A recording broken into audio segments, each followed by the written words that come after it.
चाहेको जस्तो मार्क्स आएन तपाईँले लेखेको जतिको त त्यही अनुसारले मार्क्स आएको होला नि होइन र होइन त्यो त लाइक मेरो अब 3.20 मात्रै आउँछ मेरो त्योभन्दा धेरै मैले यति धेरै मेहनत गरेर लेखेको त्यत्रो 3 घन्टा बेन्चमा बसेर लेखेको त्यत्रो हात दुखाइ लेखेको त्यति धेरै प्र्याक्टिस गरेको यही हो हाम्रो आई डोन्ट नो तपाईँको दुखेसो भनेको सरकारसँग किन यति छिटो निकाल्यो भन्ने मात्रै हो रिजल्ट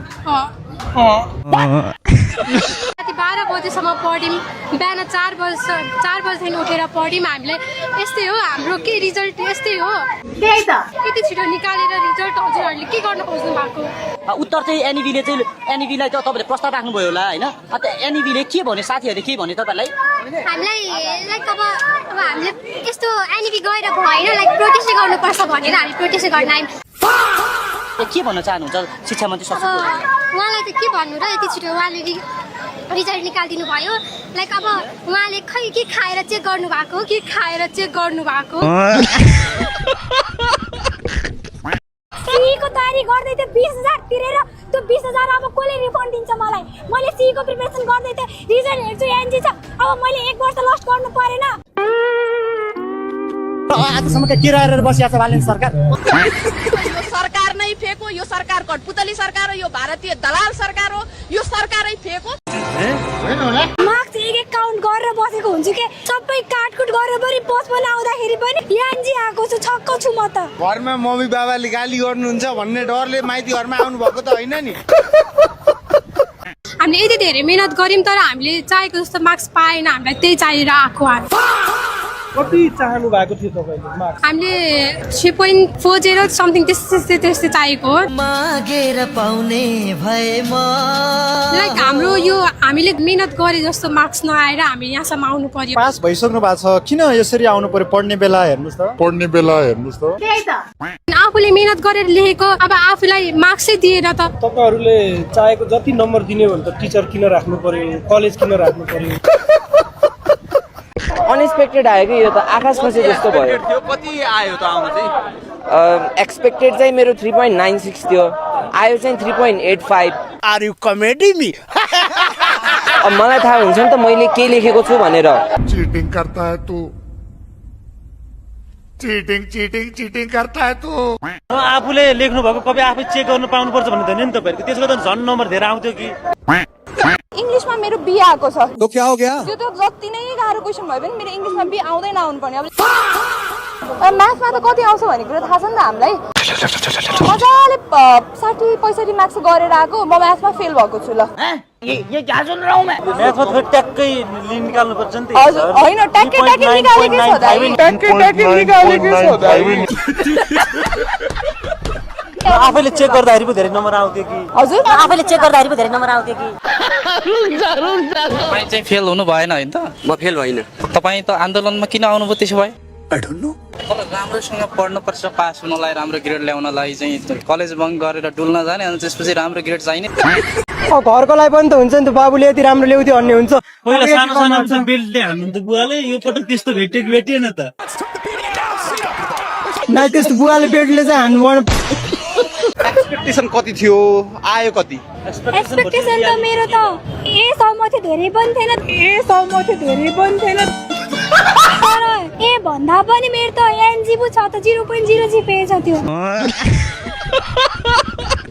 जसरी रिजल्ट धमाधम प्रकाशित पनि भयो नोबल प्राइज पाउँछु भनेर होला है 35 दिन भित्रै निकालेर नोबल प्राइज पाउँछु भनेर होला है 35 दिन भित्रै निकालेर माइती घरमा अब रिजल्ट राम्रो आएन भनेर आन्दोलनमा आउनु भयो हाम्रो रिजल्ट चाहिँ एक्सपेक्ट गरेको भन्दा कम आयो एक्सेप्ट गर्नु भएको थियो कति आयो आउनु त राम्रो नै आएको छ तर पनि कुनै सब्जेक्टमा हुन्छ नि ए प्लसको लेखेको ठाउँमा सी प्लस आइदिएछ मेरो बायोलोजीमा चाहिँ जस्ट पास गर्दैछ बायोलोजी भनेको चाहिँ के हो भने कसैले सोध्यो भने तपाईँ भन्न सक्नुहुन्छ है पर्रै के आयो तपाईको कति आउनु पर्ने कति आयो तपाईको मेरो 3.7 कट्नु पर्ने हो मेरो 3.47 आएको छ जीपीए चाहिँ पर्सनली 3.4 खोजेर आएको हो हैन तर मेरो एक्सपेक्टेसन अनुसार चाहिँ मेरो मिनिमम एक्सपेक्टेसन पनि 3.61 थियो हैन पास भइसक्नु भएको छ किन कराउनु परिरहेछ म पास त भए तर पास भयो भन्दैमा हुँदैन नि त तपाईको जीपीए चाहिँ कति आएको छ जीपीए 2.80 तर म जति आउनु पर्ने त्यति चाहिँ आएको छैन। कति आउनु पर्थ्यो कहाँ कहाँ के मिस भयो त्यो भन्नुहोस् त। कति आउनु पर्ने भन्नाले मतलब 3 कट्नु पर्ने मतलब एक्सप्रेसन थियो मेरो। कस्तो जमाना आयो है हेर्दा हेर्दै अब फेल भएर अझै चित्त बुझेन भनेर आन्दोलन गर्ने। हामीलाई त एउटा विषय ला भन्दा नि लाजले भुटुक्क भएर है कस्तो हुन्छ शरम लाएर अझै बिचबाट गएर आन्दोलन गरेर अब फेल भएर किन आउनुभयो? हजुर यो मेरो 12 को रिजल्ट एकदमै खत्तम निकालेको छ यो सरकारले।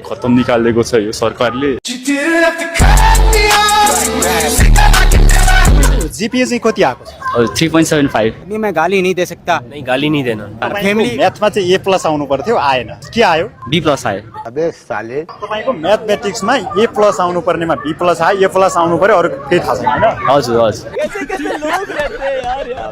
पहिलाकै सरकार ठिक थियो, हामीले त्यही सरकारले गरेर रहेछ त, त्यही सरकारले गरेको कुरा केही राम्रो परिवर्तन नल्याउने भएछ त हामीलाई पहिलाकै सरकार ठिक थियो नि त। एकदम राम्रो कुरा हो। पढाइ चाहियो, अनुभव चाहियो। पहिलाकै सरकार ठिक थियो, हामीले त्यही सरकारले गरेर रहेछ त, त्यही सरकारले गरेको कुरा केही राम्रो परिवर्तन नल्याउने भएछ त हामीलाई पहिलाकै सरकार ठिक थियो नि त। एकदम राम्रो कुरा हो। पढाइ चाहियो, अनुभव चाहियो।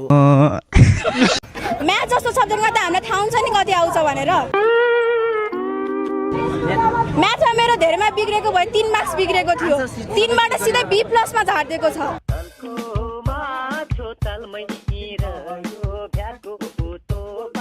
यो काठमाडौँ भरिको पनि पुरै जना आएको छैन। मेरो मम्मीले पनि मलाई दिनु भएको थिएन, तर म लडेर आफ्नो हकको लागि लड्छु भनेर आएको छु। अब के होला त? अब के होला देशमा? अब के होला देशमा? अब के हुन्छ देशमा? म डेली एक्जाम दिएर आएर काउन्ट गर्थे, मेरो सारेको मान्छेको उसको A+ आएको छ भने मेरो B+ आएको छ म्याथमा। अनि किन सार्न दिएको त आफ्नो कापी? हामीले त तिमीले उसको सारे होला भनेर पो तिमीलाई नम्बर नदिएको त। अब अर्को पालि आउनुहोस्। अब यस्तो होला नि त नानी, अब तिम्रो सबै सारो आफ्नो तर्फबाट पनि 1-2टा लेखे होला कि त तिम्रो ह्यान्ड राइटिङ नराम्रो हुन पर्छ। यो पार्शियल एक्जाम पनि दिन पाइन्छ, यसमा सहभागी नहुने अब त? म सहभागी हुने, तर अहिले पनि मेरो एक्जाम मैले दिए भने फेरि मेरो त्यही त्रुटि भएपछि म के गर्ने? अनि नेपालमा पनि कसैको D+ आउँछ? नै। यी विद्यार्थीहरूले भोलि पर्सि +2 मा चाहिँ चिट चोड्न पाउनुपर्छ भनेर आन्दोलन गर्छन् भनिरहेछन् तपाईहरुले। म के तपाईहरुको माग हामीलाई पास गराइदिनु पर्यो, ग्रेड बढाइदिनु पर्यो, यस्तो पनि माग हुन्छ? नै। म कहिले फेल नहुने मान्छेलाई एनजी बनाइदिएको छ। तपाईँ फेल हुनु भयो? मलाई एनजी आयो, म फेल भए जुन हुनै सक्दैन कि म फेल भएको कुरालाई त्यो पत्तकै सक्दैन कि मान्छेले। म फेल भएको कुरालाई त्यो पत्तकै सक्दैन कि मान्छेले। क्यों नहीं? पढ्ने बेलामा कौनो केटो र कौनो केटीको पछि हिँडिस, अझ अहिले माइती गराएर त्यो बा-आमालाई कि त्यो यस्तो के बा-आमाले त मार्छन्, डडाल्नु फुत्काउँछन्, त्यही भएर राम्रो चेक गरेन, त्यही भएर राम्रो आएन भनिदिएपछि त आनन्दै भयो। पोखरेलजीलाई पैसा चाहिन्छ, हामीले यतिकै दिन्छौँ, तर यो हामीलाई मानसिक तनाव दिने काम बन्द गर्नुपर्छ। जोर से बोल के लोगों को स्कीमें बता दे। यो भन्दा हामीले एमाले खिच्छ, हामीले राष्ट्रवादको सपोर्ट गरियो। उहाँहरूले चाहिँ के गर्न खोज्नु भयो भन्दाखेरि चाँडो रिजल्ट निकाल्ने, त्यसको लागि सुरुमा एसईको सेटअप गर्ने, एसईको सेटअप गरिसकेपछि चाँडो रिजल्ट निकालेर उहाँहरूलाई चाहिँ सकेसम्म जनवरी इन्टेकमा नसक्यो भने सेप्टेम्बर इन्टेकमा चाहिँ उहाँहरूले विद्यार्थी विदेश पठाउन खोज्नु भएको। यो भन्दा उहाँहरूको अरू औचित्य परिपूर्ति केही पनि हुँदैन। अगर हम करें तो करें क्या, बोले तो बोले क्या? यो माइती घरमा आएर बस्ने चाहिँ ट्रेन्डै भएछ। अब जे पनि देखियो होइन, क्लास इक्जाममा फेल भयो नि माइती घर, यसो झगडा भयो नि माइती घर, रुना मन लाग्यो नि माइती घर, जहाँ गयो नि माइती घर रहेछ।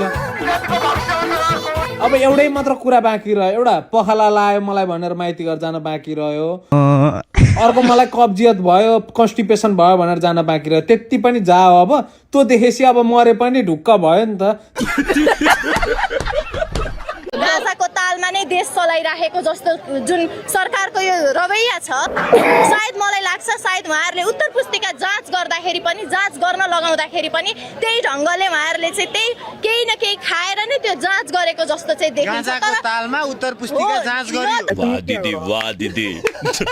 दिदी वाह दिदी। शिक्षा मन्त्री के हेरेर बसिराख्नु भएको छ, यो सरकार के हेरेर बसिराखेको छ, यो विषयमा त महाधिवेशनमा ध्यान केन्द्रित छ। उहाँहरूको त महाधिवेशनमा ध्यान केन्द्रित छ, अरूलाई झोले भनिराख्नु भएको छ, अरूलाई मासु भाते भनिराख्नु भएको छ, तर आफूहरूले त्यहाँ के गरिराख्नु भएको छ?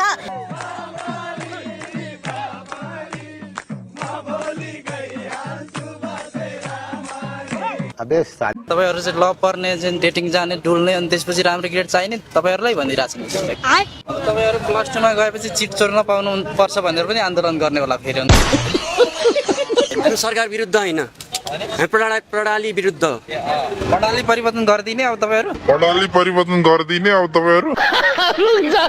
छिटो निकाले पनि कुन मापदण्ड अनुसार निकालिएको छ त्यो सबै हामीलाई बुझाउनु पर्यो 35 दिनभित्र हामीलाई कुनै पनि हतार थिएन 2 महिनाभित्र निकाले पनि हामी सन्तुष्ट नै थियो